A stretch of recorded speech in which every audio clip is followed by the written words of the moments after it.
ভালো কর্ম কখনোই হারিয়ে যায় না, একদিন আশীর্বাদ হয়ে ফিরে আসে।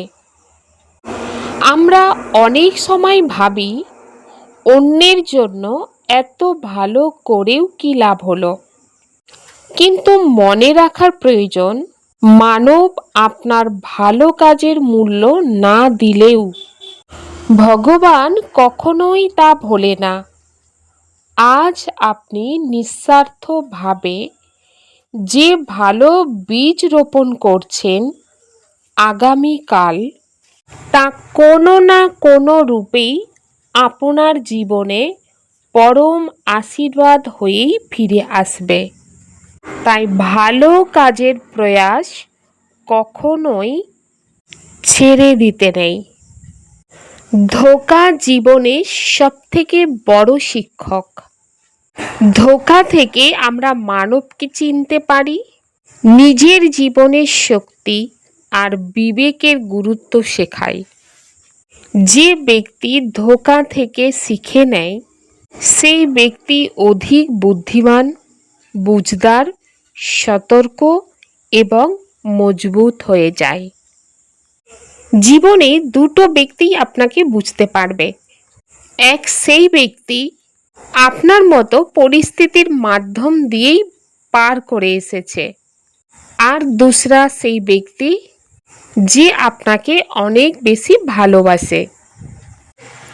ओम शांति। यह सारी विश्व ईश्वरीय फैमिली है, इसलिए गाते हैं तुम माता पिता हम बालक तेरे। तुम अभी प्रैक्टिकल में गॉडली फैमिली के बने हो। বাবা বলেন এই সম্পূর্ণ বিশ্ব হলো ঈশ্বরীয় ফ্যামিলি বা পরিবার। তাই গাওয়া হয়, তুমি মাতা পিতা, আমি তোমার বালক। তোমরা এখন প্র্যাকটিক্যালি ঈশ্বরীয় ফ্যামিলি হয়েছ। बाप से 21 जन्म का पूरा वर्षा लेने की সহজ বিধি कौन सी है? বাবার থেকে 21 জন্মের সম্পূর্ণ উত্তরাধিকার নেয়ার সহজ विधि की? संगम पर शिव बाबा को अपना वारिस बनाओ। तन मन धन से बलिहार जाओ तो 21 जन्म के लिए पूरा वर्षा प्राप्त होगा। बाबा कहे, जो बच्चे संगम पर अपना पुराना सब कुछ इंश्योर करते हैं, उन्हें मैं रिटर्न में 21 जन्म तक देता हूँ।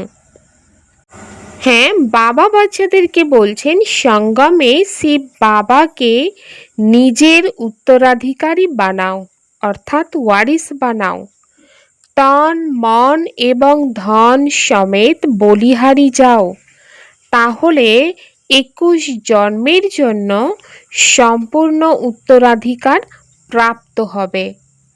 বাবা বলেন, যে বাচ্চারা সঙ্গমে নিজের সব কিছু ইনশিওর করে দেয়, তাদের আমি এর পরিবর্তে 21 জন্মের পর্যন্ত দিতে থাকি। আচ্ছা, ভক্তরা ভগবানকে ডাকে। ভগবানকে সম্পূর্ণ না জানার কারণে মানব কত দুঃখী। ভক্তি মার্গে মানব কত মাথা ঠুকতে থাকে। কেবলমাত্র এই জীবনের কথা নয়, যখন থেকে ভক্তি শুরু হয়েছে, অর্থাৎ দাপর যুগ থেকে, তখন থেকে মানব ধাক্কা খেতেই থাকছে। ভারতের দেবী দেবতার রাজ্য ছিল, যাকে স্বর্গ বা সত্যখণ্ড বলা হতো। ভারতই হলো সত্যখণ্ড, আর ভারতের মহিমা খুব বেশি, কেননা ভারত হলো পরম পিতা পরমাত্মার জন্মভূমি। তার প্রকৃত নাম হলো শিব। শিব জয়ন্তীও পালন করা হয়। রুদ্র বা সোমনাথ জয়ন্তী বলা হয় না। একই হেভেনলি গড ফাদার স্বর্গের স্থাপনা করেন। এখন সমস্ত ভক্তির ভগবান তো অবশ্যই একজন হওয়া উচিত। এখন সকলেই নয়নহীন, অর্থাৎ জ্ঞানচক্ষু বা ডিভাইন ইনসাইট নেই। ভগবান ওয়াজ, আমি তোমাদের রাজযোগ শেখাই। শ্রীমদ্ ভগবদ্ গীতা হল মুখ্য। শ্রী অর্থাৎ শ্রেষ্ঠ মত। তোমাদের এখন বুদ্ধিমান করা হয়। দিব্য চক্ষু অর্থাৎ জ্ঞানের তৃতীয় নেত্র দেখানো হয়। বাস্তবে জ্ঞানের তৃতীয় নেত্র তোমরা ব্রাহ্মণরা পাও, যাতে তোমরা বাবাকে আর বাবার রচনার আদি মধ্য এবং অন্তকে জেনে যাও। इस समय सभी में देह अहंकार व 5 विकार है, इसलिए घोर अंधियार में है। तुम बच्चों के पास रोशनी है। तुम्हारी आत्मा सारे वर्ल्ड की हिस्ट्री जियोग्राफी को जान गई। आगे तुम सब अज्ञान में थे। ज्ञान अंजन सद्गुरु दिया अज्ञान अंधेरे विनाश। जो पूज्य थे वही फिर पुजारी बन पड़े हैं। बाबा बोलें এই সময় সকলের মধ্যে দেহের অহংকার, দেহ অহংকার অর্থাৎ 5 বিকার আছে, তাই মানব ঘোর অন্ধকারে আছে। বাচ্চারা, তোমাদের কাছে আলোর রোশনাই আছে, অর্থাৎ রোশনি আছে। তোমাদের আত্মা সম্পূর্ণ পৃথিবীর হিস্ট্রি জিওগ্রাফি জেনে গিয়েছে। আগে তোমরা সবাই অজ্ঞান অবস্থায় ছিলে। সদ্গুরু অজ্ঞান অন্ধকার বিনাশ করে জ্ঞান অঞ্জন প্রদান করছেন, অর্থাৎ পরমাত্মা বাবা জ্ঞানের অঞ্জন প্রদান করছেন। যারা পূজ্য ছিলে তারাই এখন পূজারী হয়ে গিয়েছ। পূজ্য হলো জ্ঞানের আলোক, পূজারী থাকে অন্ধকারে। পরমাত্মাকে তিনি পূজ্য, আবার তিনি পূজারী বলা যায় না। তিনি হলেন পরম পূজ্য। তিনি সকলকেই পূজ্য বানান, তাকে বলা হয় পরম পূজ্য। পরম পিতা পরমাত্মা, অর্থাৎ পরমাত্মা। কৃষ্ণকে এমন বলা হবে না, তাকে সবাই গড ফাদার বলবে না, কিন্তু নিরাকার পরমাত্মাকে গড ফাদার সবাই বলে।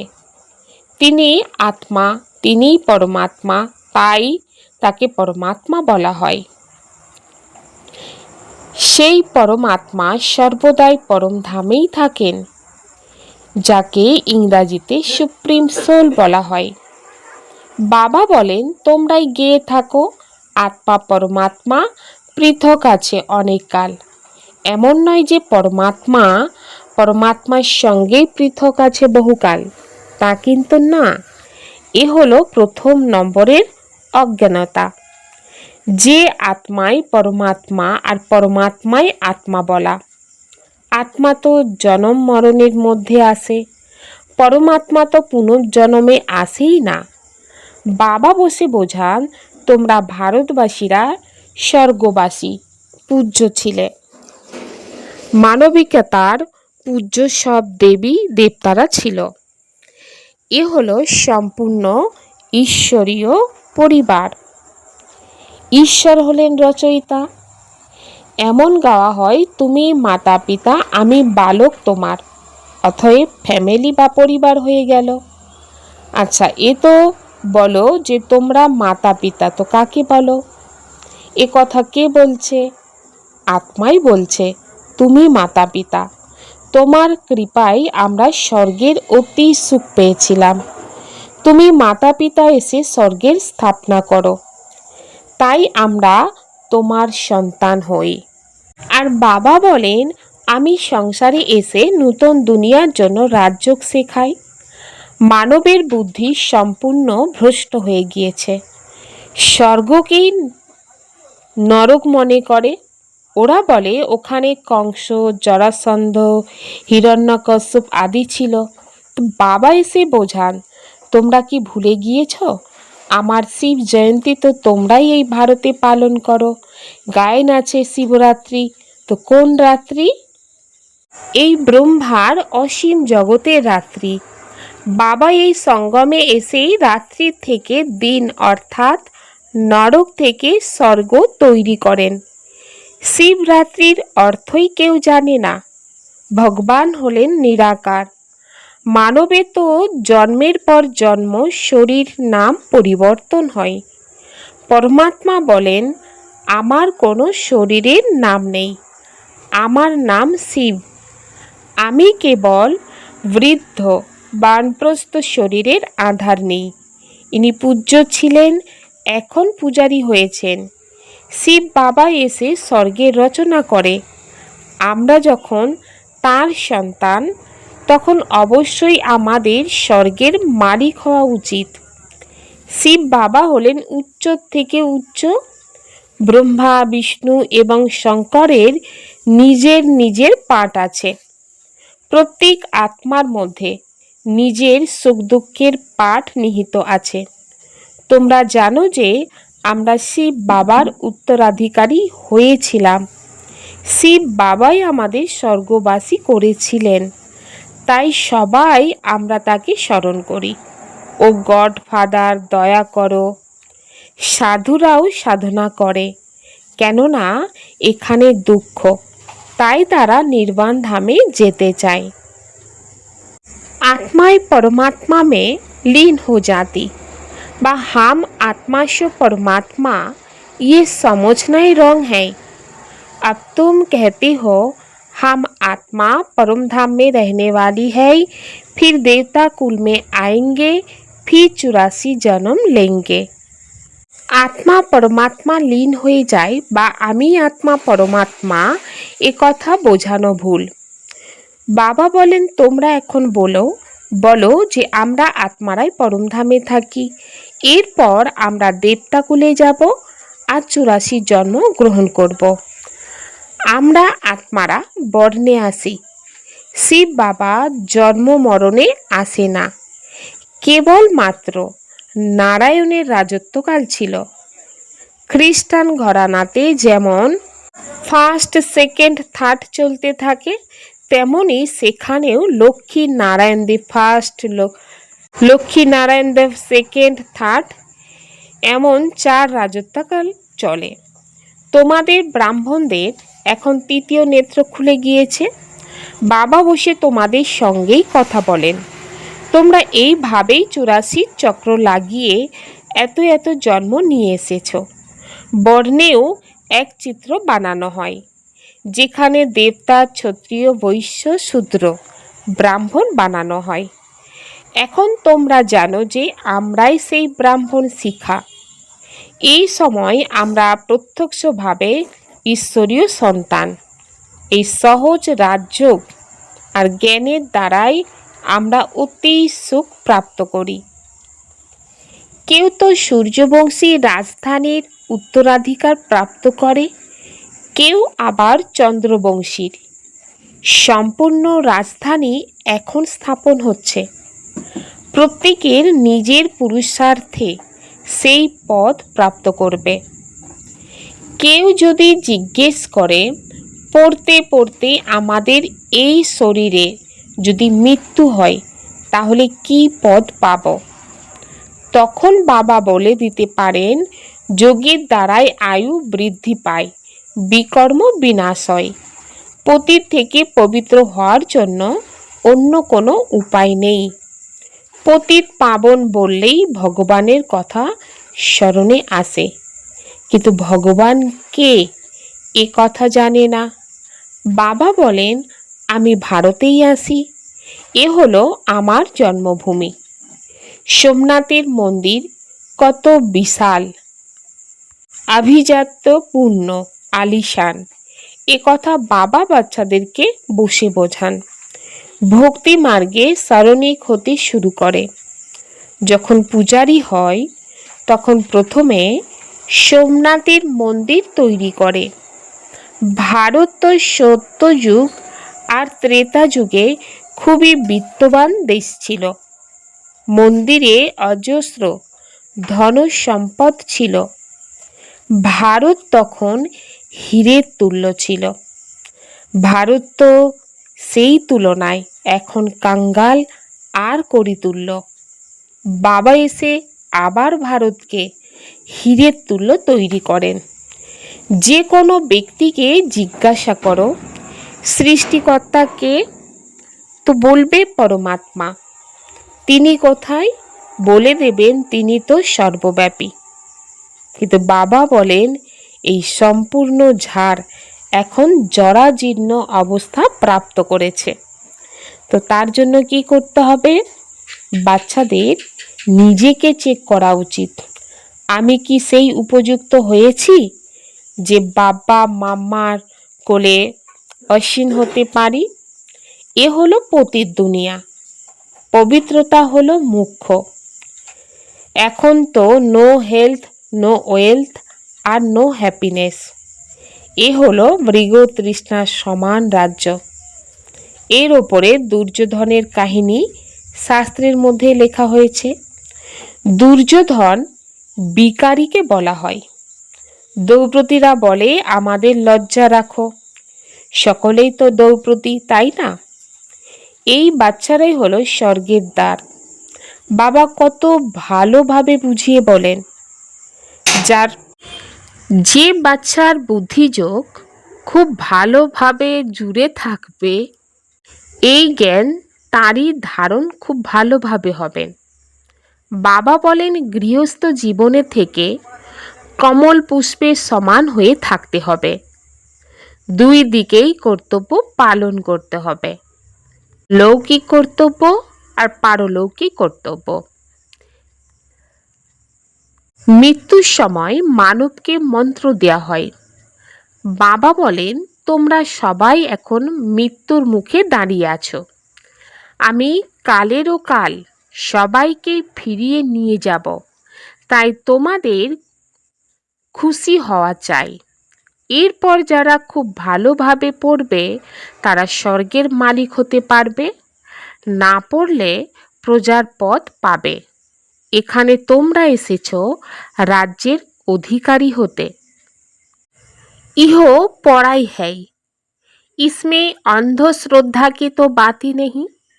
ये पढ़ाई है राजाई के लिए। जैसे पढ़ाई की एम ऑब्जेक्ट है बैरिस्टर बनेगा, तो योग जरूर पढ़ाने वाले टीचर से रखना पड़े। यहाँ तुमको भगवान पढ़ाते, तो उनसे योग लगाना है। বা বলেন এই পড়া হলো রাজপদ অর্জনের জন্য। পড়ায় যেমন এম অবজেক্ট হলো ব্যারিস্টার হতে হলে যোগ অবশ্যই পড়ার সেই টিচারের সঙ্গেই রাখতে হবে। এখানে তোমাদের ভগবান পড়ায়, তাই তার সঙ্গে যোগযুক্ত হতেই হবে। বাবা বলেন আমি অনেক দূর অর্থাৎ পরম ধাম থেকে আসি। পরম ধাম কত উচ্চ? সূক্ষ্মবতন থেকে উচ্চ। ওখান থেকে আসতে আমার 1 সেকেন্ড সময় লাগে। এর থেকে দ্রুত আর কিছুই হতে পারে না। আমি 1 সেকেন্ডে জীবন মুক্তি প্রদান করি। এখন তো হলো নরক, পুরানো দুনিয়া। স্বর্গকে নূতন দুনিয়া বলা হয়। বাবা নরকের বিনাশ করিয়ে আমাদের স্বর্গের মালিক বানায়। বাকি সমস্ত আত্মারা শান্তি ধামেই চলে যায়। আত্মা হলো অমর, তার পাটও অবিনাশী। তাহলে আত্মা ছোট বড় কিভাবে হতে পারে, অথবা কিভাবে জ্বলে মরতে পারে? আত্মা হলো স্টার, ছোট বড় হতেই পারে না। তোমরা এখন হলে god fatherly student. God father হলেন নলেজফুল, ব্লিসফুল, আর তিনিই আমাদেরকে পড়াচ্ছেন। বাবা বলেন বাচ্চারা তোমরা এক্সচেঞ্জ করো তোমাদের সমস্ত খারাপ জিনিস আমায়, আর আমার সব কিছু তোমাদের। দেহ সহ তোমাদের যা কিছু আছে সব আমাকে দিয়ে দাও। আমি তোমাদের আত্মা আর শরীর উভয়কে পবিত্র বানিয়ে দেব, আবার রাজপদের অধিকারী করব। তোমাদের কাছে যা কিছু আছে তোমরা আমার কাছে বলি দিয়ে দাও, তাহলে তোমরা জীবন মুক্তি প্রাপ্ত করবেন। বাবা এটাও বলেন যে সব কিছু তোমার। বাবা বলেন তোমরা আমাকে উত্তরাধিকারী বানাও এই সঙ্গম যুগে। আমি তোমাদের 21 জন্মের জন্য উত্তরাধিকারী করে দেব। তোমরা কেবল আমার মতে চলো। যে কাজ কারবার করো কিংবা বিদেশে যাও, যা খুশি করো, তোমরা কেবল আমার মতেই চলো। সাবধান থেকো, মায়া কিন্তু প্রতি মুহূর্তে আঘাত করবে। কোনো বিকর্ম করো না। শ্রীমতে চললে তোমরা শ্রেষ্ঠ হতেই পারবে। आत्मा और शरीर दोनों को पावन बनाने के लिए देह सहित जो कुछ है उसे बाप के हवाले कर उनकी श्रीमत पर चलना है। आत्मा एवं शरीर उभयके पवित्र करार जन्य देह सहित जा किछुई आछे बाबाके समर्पण करे बाबा श्रीमतेई चलते हबे। माता पिता के गद्दी नशीन बनने के लिए स्वयं को लायक बनाना है। लायक बनने के लिए मुख्य पवित्रता की धारणा करनी है। बाबा बोलेन माता पितार कोले आसीन हওয়ার জন্য নিজেকে উপযুক্ত করে তুলতে হবে। উপযুক্ত হওয়ার জন্য মুখ্য গুণ পবিত্রতাকে ধারণ করতে হবে। संगम युग पर अतीन्द्रिय सुख का अनुभव करने वाले डबल प्राप्ति के अधिकारी भव। जो बच्चे संगम युग पर अतीन्द्रिय सुख का अनुभव कर लेते हैं उन्हें सदा शांति और खुशी की डबल प्राप्ति का नशा रहता है, क्योंकि अतीन्द्रिय सुख में ये दोनों प्राप्तियां समाई हुई है। अभी आप बच्चों को जो बाप और वर्षे की प्राप्ति है ये सारे कल्प में नहीं हो सकती। इस समय की प्राप्ति अतीन्द्रिय सुख और नॉलेज भी फिर कभी नहीं मिल सकती। तो इस डबल प्राप्ति के अधिकारी बनो। बाबा बोलेन संगम युगे अतीन्द्रिय सुखेर अनुभवकारी डबल प्राप्तिर अधिकारी होते हबे। যে বাচ্চারা সঙ্গম যুগে অতীন্দ্রিয় সুখের অনুভব করে নেয় তাদের মধ্যে সর্বদাই শান্তি আর খুশি ডবল প্রাপ্তির নেশা থাকে, কেননা অতীন্দ্রিয় সুখে এই দুটি প্রাপ্তি সমাহিত হয়ে আছে। তো বাচ্চারা এখন তোমাদের বাবার আর উত্তরাধিকারীর যে প্রাপ্তি হয়েছে তা সমগ্র কল্পে হওয়া সম্ভব নয়। এই সময়ে প্রাপ্তি অতীন্দ্রিয় সুখ আর নলেজ আর কখনো পাওয়া যাবে না। তো এই ডবল প্রাপ্তির अधिकारी হও। एक दो के संस्कारों को जानते हुए उनसे मिलकर चलना यही उन्नति का साधन है। एके অপরের সংস্কারগুলিকে জেনে মিলে মিশে চলা এটাই হলো উন্নতির সাধন। যারা সরল চিত হয় তারা সর্বদাই হাসি খুশি থাকে। হাসি খুশি থাকলে সর্বদাই সকলের আকর্ষণের পাত্র হয়। হাসি খুশি থাকার অর্থই হলো অতীন্দ্রিয় সুখের দোলা। জ্ঞান চিন্তন করে অব্যক্ত স্থিতি অনুভব করে অতীন্দ্রিয় সুখের দোলা একেই বলা হয় হাসি খুশি মুখ। এর জন্য সাক্ষী ভাবের সিটের ওপরে সেট থেকে মায়া আর প্রকৃতির পপেট শোর মনোরঞ্জনের রূপে দেখতে হবে। ওম শান্তি।